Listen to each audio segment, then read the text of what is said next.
Pretty Alice here to record for week 9 of the Witchyversity.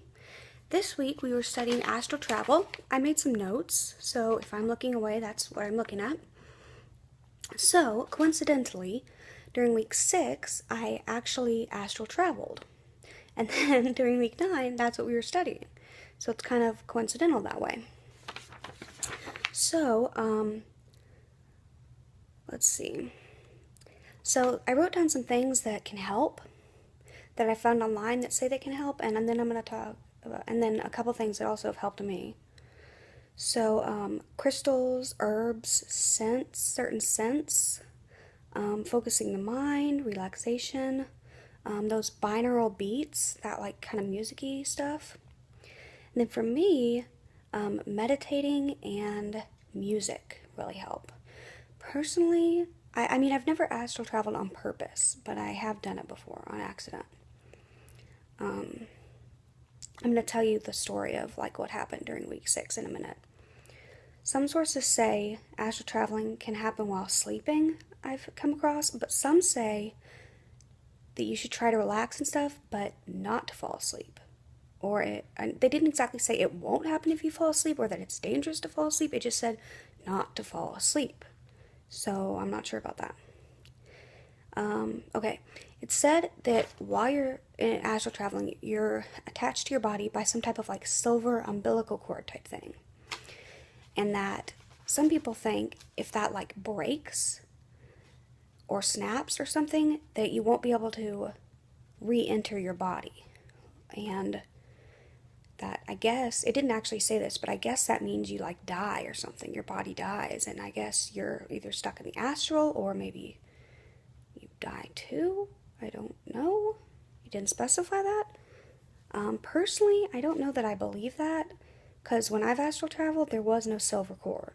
At least I didn't see it. And even if it is there, I don't know that I think it can break. So it said you can either explore this world or other realms. Don't know that I necessarily believe that. I know I'm not sure that you can, at least I don't believe necessarily that you can travel all that far from your body. I think you have to still be able to see it. Like, I don't think you could be like in room A, like your body could be in room A and you can astral travel to room B. I think you still have to be able to see your body. Like if you're, you know what I mean? I don't know. But that's just from my experiences. I've never astral traveled to another room where like I couldn't see my body. Okay, so my experience. So as I've said in a couple other videos, I've got a chronic illness and I have to go to this therapy thing where they like it's not therapy exactly. It's they give you medication through an IV, and I have to lay there in a little hospital bed for 4 hours, and it's pretty boring. So I like to try to meditate, and I used to only be able to do it for I started trying to meditate way before I started doing the therapy, like a couple years before. So when I first started meditating, I could only do it for like 5 minutes. But now I'm able to do it for like an hour and a half while I'm there. And part of the reason I can do that so long is because the medicine helps you relax. But like I can't do it for an hour and a half if I'm just at home without the medication.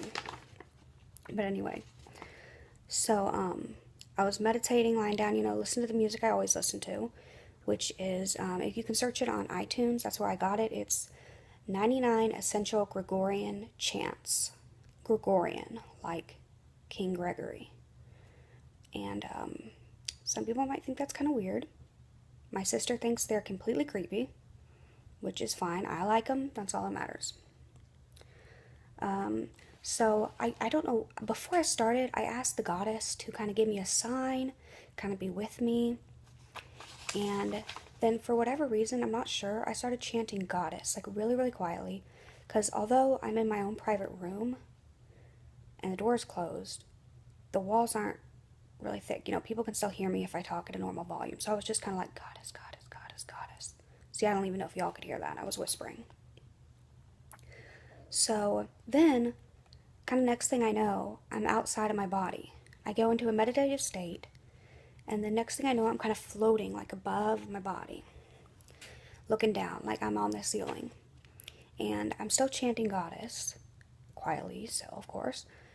And I'm looking down on my body, and I can see my hair, like spread out around the pillow, and I look kind of ridiculous. And because my hair's all kind of like this, but spread out on the pillow because I'm laying down.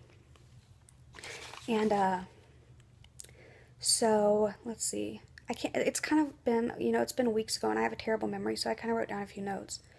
Oh, right. So it lasts a few. If I don't know how long it actually lasted, but it seemed to go on kind of a long time. But I think in reality it was only like a few minutes, maybe 5. I don't know really. But I remember just looking down, and it was just this amazing feeling, just so incredible. I was floating, and just oh my gosh, I don't even know how to describe it. It was so amazing. And sorry guys, something on my phone popped up, a reminder thing. So it was just so amazing, and I remember hearing this noise. And the next thing I know, my nurse walks into the room, and the noise I heard was the door opening. And phew, like I get this whoosh type feeling. And kind of like when you get nervous around a crush and your heart kind of feels and your stomach kind of gets the butterflies, kind of that feeling, like a whoosh, like I don't know how to even describe it other than that. And I was back in my body, and the whooshing only lasted literally like a second. And I was back in my body, and I opened my eyes, and there she is, standing over me, having no idea that anything had happened, no idea that anything was going on other than that I was just laying there listening to my music.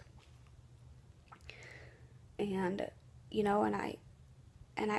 I don't think she realized I was chanting. I mean, the second I was back in my body, I stopped. I think she may have heard me saying something, but I think she just thought I was just like whispering to myself, or I don't think she really heard me, because it was like she opened the door, and it's like that's right when I was back in my body. So I was whispering, so I don't think she heard me, and if she did, she certainly didn't say anything. And she was the kind of person who would say something about that, because she was kind of pushy, and I have a different nurse now who's a lot nicer. So, yeah, I actually wrote about it in a bit more detail.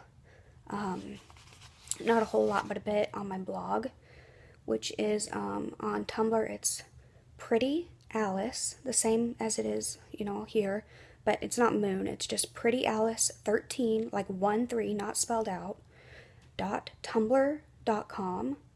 And if I can remember, I'll leave a link to the actual post itself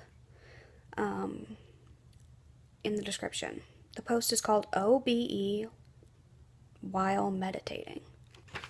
Like OBE, like out of body experience. So yeah, it was amazing. And that's all I really have to say about it.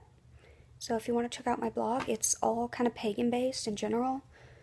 I post pretty pictures, spells, different tips. Oh, I've posted a lot of tips on there for all different kinds of stuff, witchy tips, and I love posting all kinds of stuff, but it's all pagan, witchy related. So, yeah, feel free to comment, like, subscribe. Feel free to private message me if you want anytime about, whatever. I love to get to know people. That's kind of why I joined as well, to, kind of why I joined YouTube, as well as to just kind of record my journey. But yeah, okay, bye.